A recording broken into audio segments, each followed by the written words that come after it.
Hello, today's webinar is about self-care in nursing, and I am talking to you about that from Darramurrugal land up here in north of Sydney. And I would like to acknowledge the traditional owners of this land and pay my respects to elders past, present and emerging. So I wanted to talk to you about self-care and self-reflection in nursing because it's something that I don't think we do well in nursing.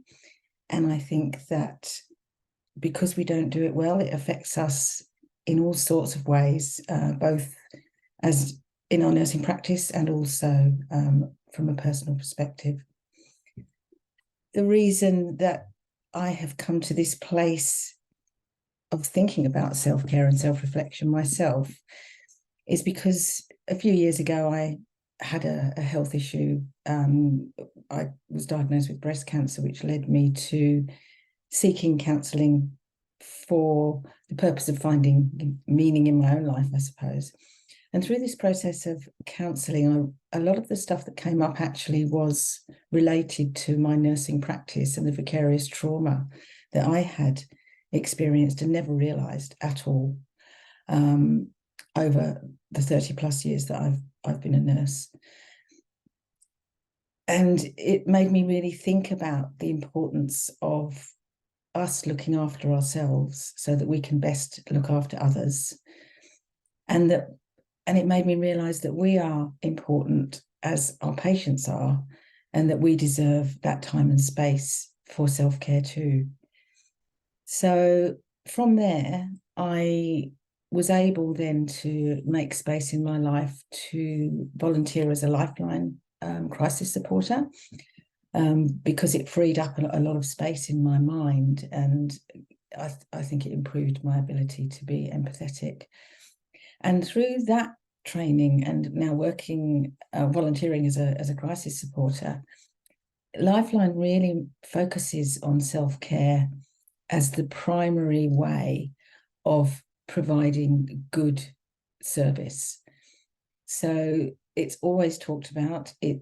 You can debrief within every shift. You do reflective practice after every call that is triggering, and there's mandatory reflective practice supervision as well. And it's made me understand that in nursing and in health culture generally, these are things that are not prioritised. So I decided to create this webinar as a way to help us bring it to the front of our minds and begin to think that we are important, and that it's important that we make space for our own selves and our own care. So I'm going to share my screen now.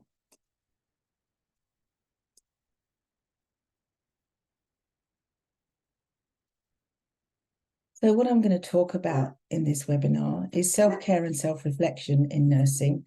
The reason that they're both in the same sentence is because self-reflection has been shown to be a really effective way, one effective way that nurses can care for themselves. And I'll talk about why more about why self-care and self-reflection is important, what it is, and how perhaps you can do it. So some of the things I'm going to talk about, as I said, why it's important, but also what do you do now, what gets in the way for you, what strategies you might use and what you could think about. I'm going to show you some resources, which I'll put a list of in the comments section as well. And I'll talk to you about some goal setting as well. So self-care, just so that we're all on the same page with what it is something that we do to improve our physical, emotional, and spiritual well-being. And I think in nursing, especially for those of us, which is my personal lived experience as a nurse, who work with people who are who live very difficult lives for whatever reason, that can have an impact, I think, on nurses from hearing about people's trauma, and also if people are having a hard life because of issues around society, it can make us feel a moral injury, really. It can become a social justice issue as part of that vicarious trauma. And that can happen in any place in healthcare, because of the nature of chronic disease and cancer, the most likely people that we will see with those issues, and drug use and other things like that, are people whose lives are hard for them to live. And other people who may find life hard, people living with disability, transgender people, and there would be many others that you would be able to identify in your own practice, I'm sure. So for us to be able to hold space for people who are having a hard time and need care from us, we need to know what's going on in our own selves and in our own minds and with our own emotions. And we can't do that if we never pause, and if we never stop to think about how we're feeling, what we're thinking, how we're judging, what impact that's having on us, and what impact that's having on our personal lives and also our nursing practice. So practicing good self-care, and good self-care includes reflective practice. This can prevent burnout. It can improve our capacity for empathy and compassion. It impacts patient safety and quality of care, and it helps us better to manage our emotions. And we know as nurses that nursing is not an easy profession. Sometimes emotions that we experience that we don't look at can unintentionally come out in some of our behaviours, which then further impact both us and the people around us. So helping us to better manage our emotions is beneficial to us, to the team, to the patients. It's a really important factor of self-care. And then on through to our friends, family. It's because we are who we are at work and at home, and we carry everything with us. We don't just leave all of our work stuff at work when we leave, and we might not be aware of what we're carrying. So that's how it does all of these things. Practicing self-care can bring it to the front and allow it to be thought about, named, and managed. So some of the things you can do to care for yourself: supervision, which is not really commonly accessed by nurses in my experience. Your experience may be different. And reflective practice supervision with a person that can help you think about what's going on is really effective. If that's not available to you, you can do personal reflective practice, and the resources contain a website that has a whole load of reflective practice tools that you can use. And by reflective practice, I just mean it can be as simple as, what just happened? How did that make me feel? What would I do again? What worked? What could I do differently next time? And what impact might that have? It can be as simple as that. It can be written. It can just be a pause and a thought. It doesn't have to be massive journaling or anything like that. So have a look at that website when you finish looking at this webinar, and you'll find some tools in there. So supervision and reflective practice can help you replace frustration with motivation. It can help you make sense of things. And I don't know about you, but for me, this one is really key, because I tend to, I think as a lot of us do, go through life going to the next thing and the next thing and the next thing without looking back and thinking, actually, that was something, I achieved something then, and that was a really good thing. And that's an important thing to do in life and work. And if you're a leader, and not all nurses are in fact leaders, by modeling yourself that you're proud of your accomplishments and acknowledge them, you give permission to others to do the same. which is a really fundamental aspect of leadership. You can access other staff for support. That requires you to have a professional network that you value and manage well. And that is a really effective way of self-care. You might have heard the term work friend. That's a really important relationship in people's lives in all professions, to provide support.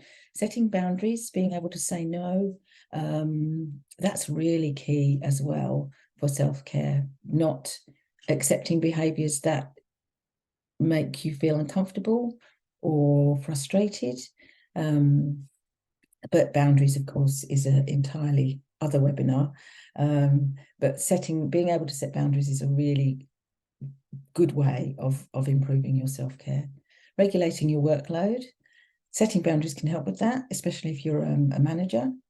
And managing your emotions can also help regulate your workload.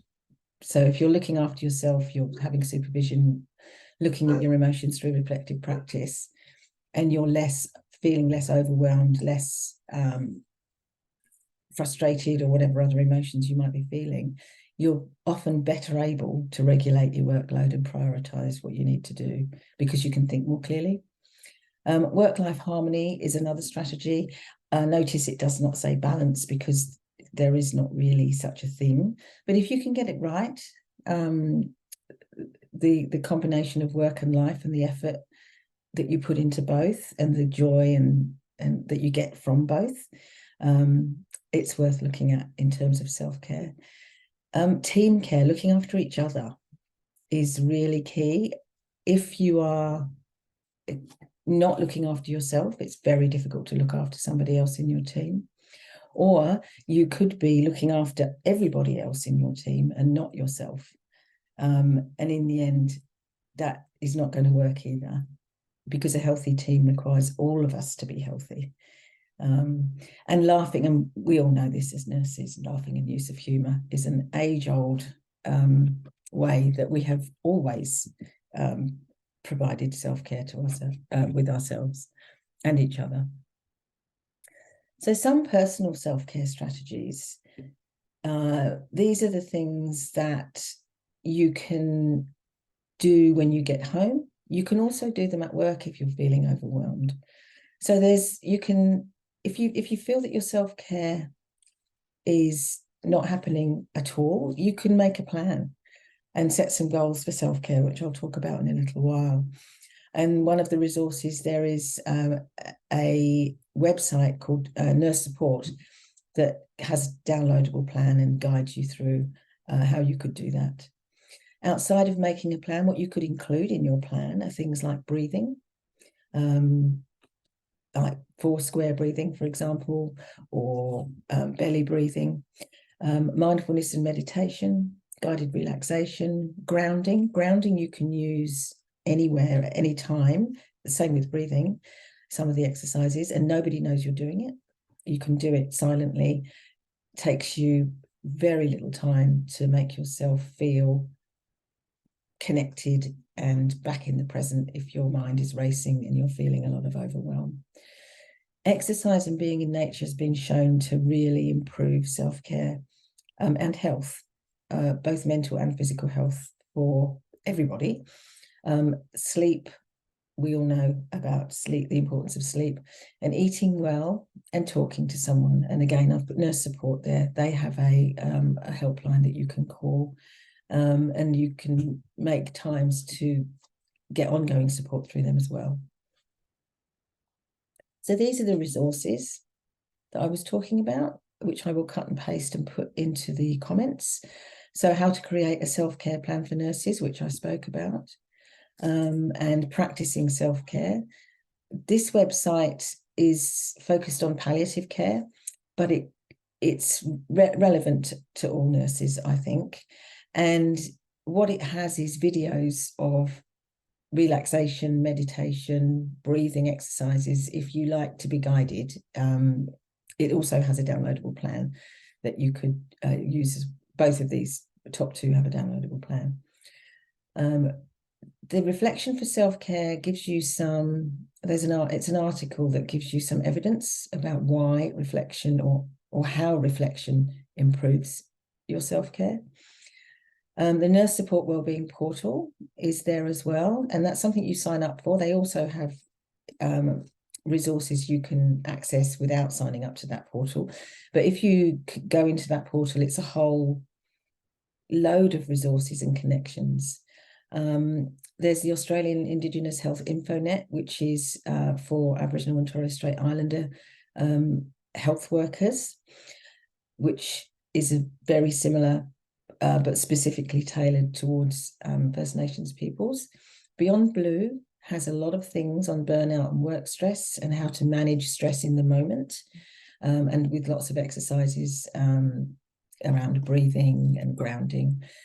This website from Healthline on 30 grounding techniques, there's probably something you can use in there, you can find in there, because they're all great, and some of them are very, very quick to use. And the last one is a reflection toolkit, which the University of Edinburgh has created, and it's got lots of different tools that you can use to reflect on your, whichever, you find one that suits you the best. And if you do regular reflection, it really will make a difference, I think, in how, in your emotional well-being. So now we've come to the place of thinking about you and your self-care. So I've talked around it and I've given you some resources, but if you would like to, these are really self-coaching questions I'm going to share with you. I'm not going to pause to let you answer them, but you can pause the video if you would like to give yourself time to answer them. And I'm just going to read them to you now.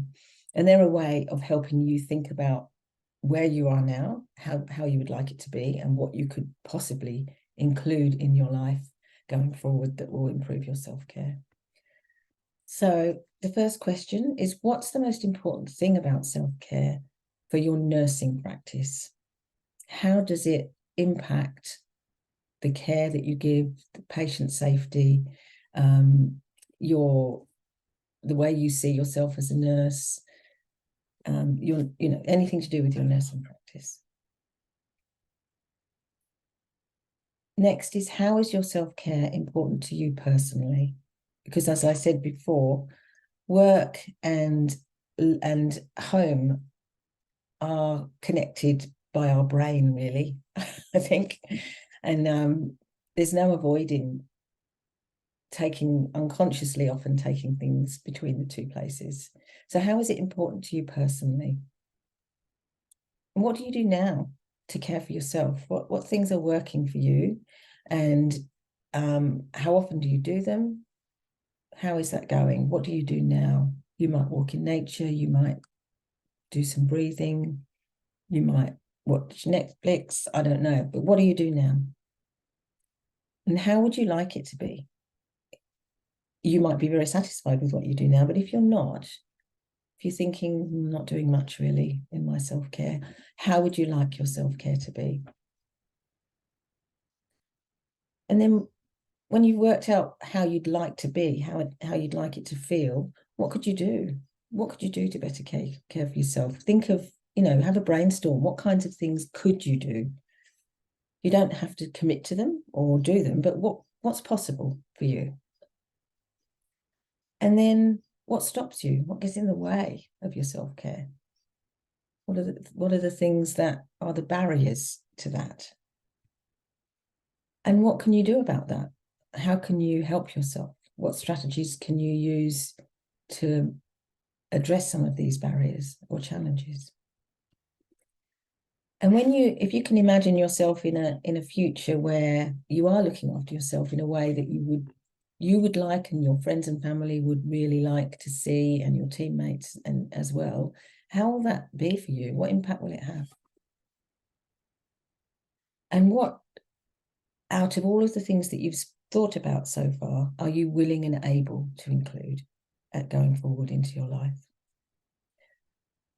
Because thinking about a whole load of things that we would like to do is not the same as being willing and able to do them. So be realistic, choose choose something or some things that are possible for you and that you feel positive about and that you think you can do. And then how are you going to keep on track with that? How are you going to be accountable to yourself? Do you need to tell someone what your plan is? Write a goal? I don't know. How will you keep on track with the things that you've decided to do? So those are the self-coaching questions. I'm going to just talk about goal setting next. I'm not going to guide you through a goal, but I think if you've managed to identify some things you'd like to do, setting a goal can really help with moving you forward towards it. So when you set a goal, it's really important to use language that moves you towards what you want, rather than using language that moves you away from what you don't want. So the words on the left are moving towards. These are things that you want to do, that you really feel like they will be good for you, that you choose. Things on the right are I must, I should, I need to. They're things that if you write it in that way, you're telling your brain, I don't really want to, but I think I should. And it's a sure way to not achieving a goal if you use that kind of language. And if you find yourself using that language, think about why. What lies behind that? Is it because the activity or the strategy you've chosen isn't the right one? If you feel that you should do it or you must do it. So there's clues in if you're using that kind of language that perhaps you need to change what you've decided.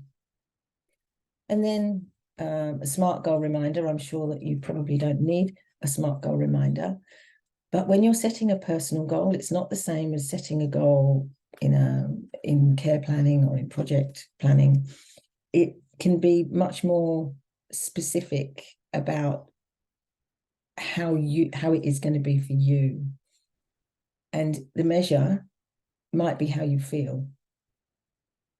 So if I'm going to go for a walk for an hour every day, and I'm going to feel fantastic because of that, and I will measure that by knowing I've gone for the goal, but also I will feel a sense of satisfaction when I've achieved it. Is it achievable? Can I go for a walk for an hour a day? Have I got enough time to do that? Do I need to break it into 10-minute slots? Out of 10, how likely am I to do it? If it's less than 8, you probably need to change the goal and say, I will go for 3 10-minute walks a day, or something like that. Is it relevant? Is it important? How important is it? And how will it help me and my self-care?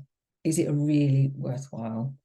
And then how long when am I going to do it? So starting tomorrow, for the next month, I am going to. So that's really how you apply SMART goal setting to yourself.